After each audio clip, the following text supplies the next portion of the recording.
नमस्कार मित्रों, एक बार फिर आपका स्वागत है मेरे इस यूट्यूब चैनल पर। दोस्तों, हमेशा की तरह आज परिवर्तन आर्टिकल की जगह कुछ वैज्ञानिक तथ्य हैं जो मेरे विश्लेषण और वैचारिक शोध पर आधारित हैं, और उसी के फलस्वरूप मैं आपके समक्ष वो तथ्य रखना चाहूँगा। लेकिन कुछ गोल्डन लाइन्स आपके लिए। अरदास में मैंने जब खुदा के लिए छोड़कर औरों के लिए भी बहुत कुछ माँग लिया था। अरदास में मैंने जब खुद खुद को छोड़कर जैसे औरों के लिए भी बहुत कुछ माँग लिया था, लेकिन अ, उस खुदा ने तब विजयश्री का तमगा को मेरे ऊपर जैसे मुकुट में टाँग लिया था। कहने का अभिप्राय, मैंने जब कोई अरदास की होगी या किसी के समक्ष ये फरियाद करी होगी कि उसका भला हो जाए, तो मैंने उस समय अपने को तो छोड़ दिया, लेकिन दूसरे का भला करना चाहा। लेकिन उसके बदले प्रभु का प्रेम देखो कि उन्होंने मेरे सर पर जो मुकुट में जो स्वर्ण जड़ित था, उसमें उन्होंने वो तमगा टाँग दिया था।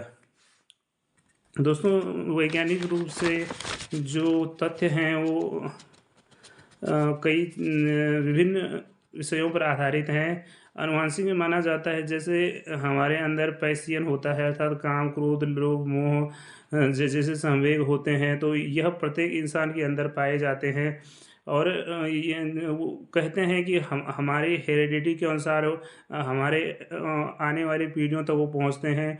हो सकता है कि किसी हमारे पूर्वजों में किसी के अंदर क्रोध की मात्रा ज़्यादा रही हो, तो और कोई भलाई करने का काम काम अक्सर वो किया करते हों, जिसका बखान आज भी उस पीढ़ी हमारी वाली पीढ़ी के लोग करते हों, तो उनमें से संभव नहीं है कि उनके सारे गुण या उनका जो शकल सूरत है सारी की सारी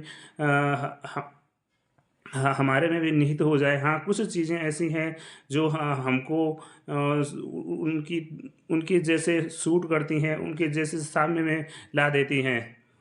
दोस्तों, दूसरा एक हनुमान जी पर कि वो जो उनके हनुमान जी की जो पूँछ होती है, तो वो हमारे पंचतत्व को समेटे हुए, तो श्री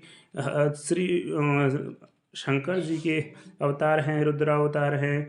इसलिए वह जो भी चाहें हो सकता है, लेकिन फिर भी जो पूँछ वाला भाग बना रहता है वो पंच तत्वों से बना रहता है, और शीघ्र ये भी हो जाता है कि वो अगर नष्ट हो तो तुरंत वह वापस भी आ जाए। जैसे आपने रामायण में लंका कांड में पढ़ा होगा। दोस्तों, फिलहाल आपके लिए इतना ही। यदि आपको मेरे मेरे विचार, मेरी ये रचनाएँ अच्छी लगे तो मुझे कमेंट में या लाइक सब्सक्राइब में मुझे प्राप्त कर आप मुझे भी उत्साहवर्धन करने के लिए ये कार्य अवश्य कीजिएगा। धन्यवाद।